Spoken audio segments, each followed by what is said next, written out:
సంజయ ఉవాచ దృశ్యతు పాండవానికం వ్యూఢం దుర్యోధనస్తదా ఆచార్యమస్సంగం మయి రాజా వచన్యామాబ్రిత.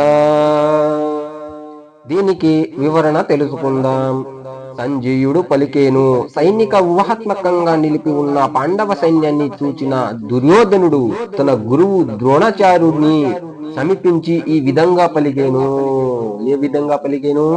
సంజయుడు పలికేను. సైనిక వ్యూహాత్మకంగా నిలిపి ఉన్న పాండవ సైన్యాన్ని చూచిన దుర్యోధనుడు తన గురువు ద్రోణాచార్యుడిని సమీపించి ఈ విధంగా పలికేను.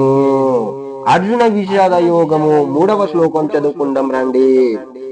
పశైత్యం పాండపుత్రణం ఆచార్య మహాతిచయం వ్యూఢం ద్రుపపుత్రేణ తవ శిష్య ధీమత. దీనికి వివరణ